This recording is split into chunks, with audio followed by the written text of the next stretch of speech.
समग्र हिंदी के इस चैनल में आपका स्वागत है। मैं डॉक्टर सत्यप्रकाश सिंह आज सेवानिवृत्त प्राचार्य आपके समक्ष पुनः सूरदास के भ्रमर गीत के विषय में बताने के लिए उपस्थित हूँ। इसके पहले वीडियो में मैंने आपको सूरदास की गोपिकाओं के विरह वर्णन की व्याख्या की थी। इस वीडियो में मैं आपको सूरदास ने भ्रमर गीत में विरह वर्णन के माध्यम से सगुण विभक्ति की व्याख्या की है और उसे ही सर्वोपरि माना है। सूरदास ने गोपिकाओं के विरह वर्णन में भ्रमर गीत की उद्भावना अपने सूर सागर में किया है। कृष्ण मथुरा के राजभवन में भी प्रतिक्षण राधा और गोपिकाओं को याद किया करते हैं। इसे देखकर उनके मित्र उद्धव उनसे कहते हैं कि जितना आप उन्हें याद करते हैं क्या उतना वे भी याद करती होंगी। उद्धव के बार बार कहने पर या कहें उला न देने पर कृष्ण उन्हें राधा और गोपिकाओं को देखने हेतु ब्रज प्रदेश भेजते हैं। ब्रज पहुंचने पर उद्धव गोपी संवाद वर्णित होने लगता है। यह कथानक ही अति विस्तृत रूप में अनेक पदों में वर्णित हुआ है, जिसे भ्रमर गीत का नाम दिया गया है। सूरसागर के भ्रमर गीत का आधार श्रीमद् भागवत है। भागवत के 9 गीतों में भ्रमर गीत भी एक गीत है।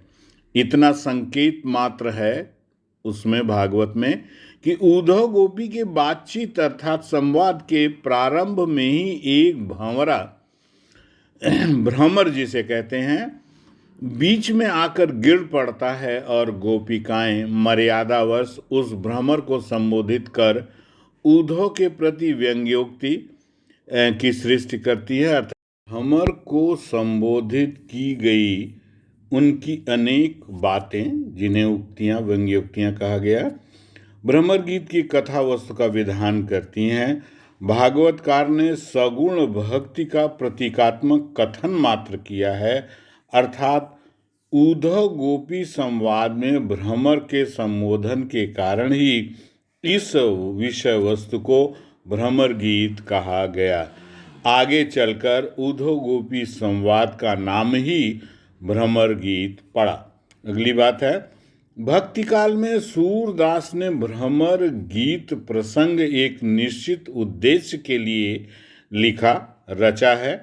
अस्तु भ्रमर गीत के प्रसंग के माध्यम से निर्गुण और सगुण की बातें कही गई हैं और इसमें भी सगुण की प्रतिष्ठा सशक्त दार्शनिक भूमिका में निश्चित किया गया है।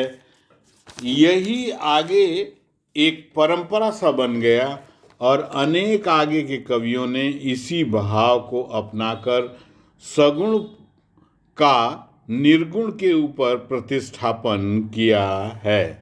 हम यूं भी कह सकते हैं कि सूरदास की प्रबल कलात्मकता, रसात्मकता एवं सुबोध सगुणात्मकता की अभिव्यक्ति के क्रम में आगे अर्थात परवर्ती कवियों ने भी भ्रमर गीत की विषय वस्तु में अपनी व्यक्तिगत भावाभिव्यंजना अर्थात अपनी व्यक्तिगत भावनाओं की अभिव्यक्ति की है, जो सगुणात्मक है, सगुण ब्रह्म की व्याख्या में है। अगली बात है, सूरसागर में कृष्ण द्वारा उद्धव को ब्रज में भेजकर गोपियों को समझाने के प्रसंग में भ्रमर गीत प्रारंभ होता है। सूरदास ने भ्रमर गीत के प्रसंग में उद्धव गोपी संवाद का अधिक विस्तार किया है। उद्धव और गोपियों के संवाद योजना को हम 3 वर्गों में रख सकते हैं। पहला है उद्धव संदेश के पद, दूसरा है उद्धव संदेश के उपरांत गोपियों द्वारा सगुण भक्ति की प्रधानता तथा महत्ता के पद, तीसरी बात है गोपियों की सगुणोपासना से उद्धव का सहमत होना तथा उनकी मानसिक स्थिति के पद। अब आगे इसी का विश्लेषण है। प्रथमतः यह जान लेना आवश्यक है कि वल्लभाचार्य ने कृष्ण भक्ति संप्रदाय, जो उनका नाम था संप्रदाय का वल्लभ संप्रदाय, में भ्रमर गीत की विरह से युक्त भावात्मकता और कलात्मकता का संयोजन किया है। यही विशेषता इस संप्रदाय के भक्तों में स्पष्ट दिखाई देती है।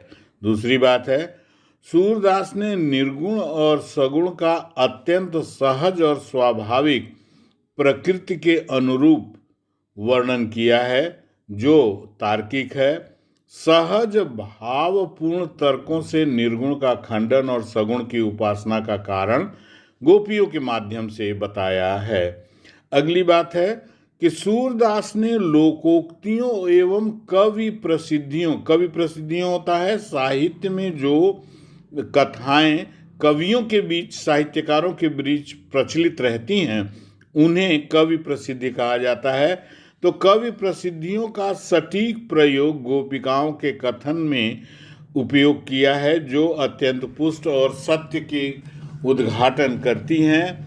अर्थ की गंभीरता के लिए सूरदास ने प्राकृतिक उपादानों से प्रमाणित लोक में प्रचलित लोकोक्तियों का प्रयोग किया है, जिससे भाव भंगिमा परिवर्तित हो जाती है, बदल जाती है। प्रज्ञा चक्षु वाले सूरदास की यह विशिष्टता कवि उक्ति और लोकोक्ति एक साथ निम्न पद में देखी जा सकती है। पद है, उपमा नयन एक रही, कविजन कहत कहत सब आए, सुधि करि नाहि कही, कही चकोर विदुमुख बिनु जीवत, भ्रमर नहीं उड़ जात, हरिमुख कानन कोश बिछुरत, हाले कत ठहरात। बीच में अनेक पंक्तियां हैं, लेकिन अंतिम दो पंक्ति है, प्रेम न होई कौन विधि कहिए, झूठ ही तन आड़त, सूरदास मीनता कछुइक, जल भरि कबहु न छाड़त, उपमा नयन न एक रही। लोकगीत विरह की जो शैली है, उसमें यह पद रचा गया है, जिसमें ज्ञानाभिव्यक्ति की सहजता एवं स्वाभाविकता, प्राकृतिक उपादानों से लोग जो चुने गए उदाहरण हैं, रूपक हैं, वह सब कुछ गोपिकाओं ने नेत्रों की निंदा के बहाने प्रकट किया है, व्यक्त किया है। भक्त कवि सूरदास ने अपनी रचना कौशल में प्राकृतिक उपमानों की तुलना में नेत्रों को हीन बताकर कलात्मकता और वैचारिकता का परिचय दिया है। पद के प्रारंभ में ही नेत्रों की निंदा करते करते अंत में कहते हैं कि नेत्र मीन धर्म अर्थात मछली के धर्म की तरह हैं। कहते हैं कि अश्रुओं के सरोवर में ही वे सदैव रहती हैं, सुख सौंदर्य सबको तिलांजलि देकर छोड़ चुकी हैं। प्रेम तो अगली बात है, प्रेम तो जीवन की सुखद मीठी पीर की अनुभूति है। यह सभी पांडित्य या ज्ञान से कहीं दूर है। भक्ति प्रेम की एक पराकाष्ठा है। एक कहती है, आए जोग सिखावन पाड़े। इस पूरे पद में वे योग का, निर्गुण मार्गी योग का खंडन करती हैं। इसी के साथ साथ यह भी कहती हैं कि एक मन था मेरे पास जो श्याम के साथ, भगवान कृष्ण के साथ चला गया। ऊधो मन न भय 10-20, एक हुतो सो गयो, श्याम संग को आधार ईस। अर्थात एक मन था जो श्याम के साथ चला गया, अब दूसरा हम कहाँ से लाएं जो तुम्हारी बातों को सुने और माने। अगली बात है कि सभी कृष्ण भक्तों ने सूरदास की भांति भ्रमर गीत में निर्गुण का खंडन और सगुण की महत्ता का दार्शनिक स्थापना बौद्धिकता का समावेश करते हुए किया है। उद्धव द्वारा योग की उपासना सूर की गोपिकाओं ने अत्यंत सहज बौद्धिक चेतना से स्वाभाविक खंडन किया है। सूर की रचना कौशल इसमें देखते ही बनती है।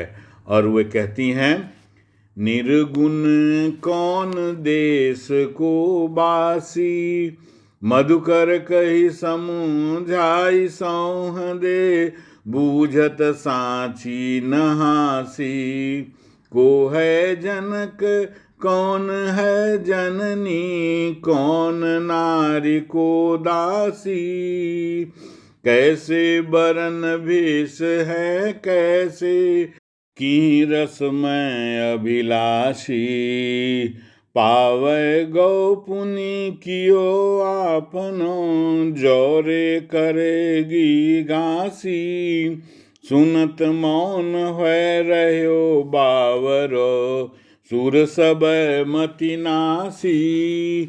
उक्त पद में गोपिकाएं मधुकर रूपी उद्धव से उनके ज्ञानात्मक निर्गुण निराकार ब्रह्म के विषय में परिचय पूछती हुई कहती हैं कि उनके पिता माता स्त्री दासी आदि कौन है, उनका रंग कैसा है, वेश कैसा है और वह किस रस से युक्त है। बिना परिचय के उससे प्रगाढ़ प्रेम कैसे किया जा सकता है। तुम स्वयं बेकार निरर्थक बातों के चक्र में फंसे हुए हो, इसलिए अपना घासी अर्थात उपहास करा रहे हो। गोपियों के अत्यंत सहज और स्वाभाविक बातों को सुनकर उद्धव पागल की तरह किंग कर्तव्य विमूढ़ हो जाते हैं और उनका ज्ञान नष्ट हो जाता है।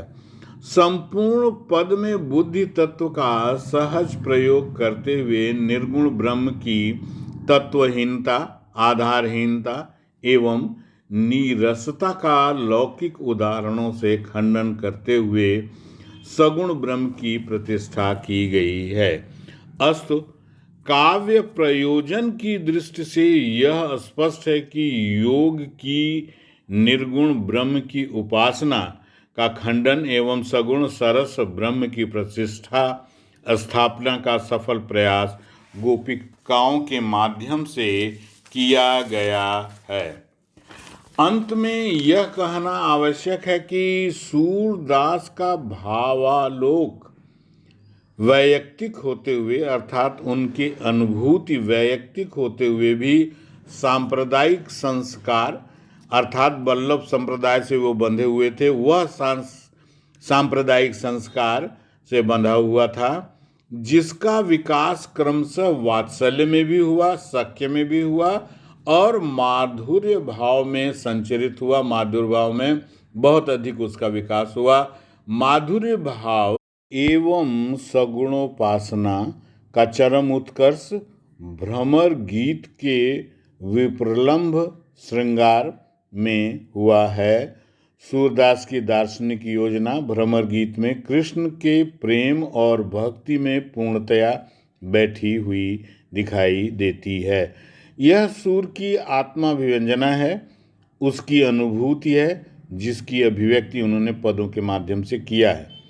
आज का अध्याय अब यहीं तक हम समाप्त करते हैं।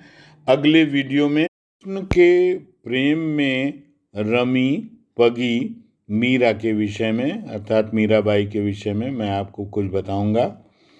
पुनः निवेदन है कि कमेंट बॉक्स में कमेंट अवश्य करें तथा सब्सक्राइब, लाइक, शेयर करें। बहुत बहुत धन्यवाद।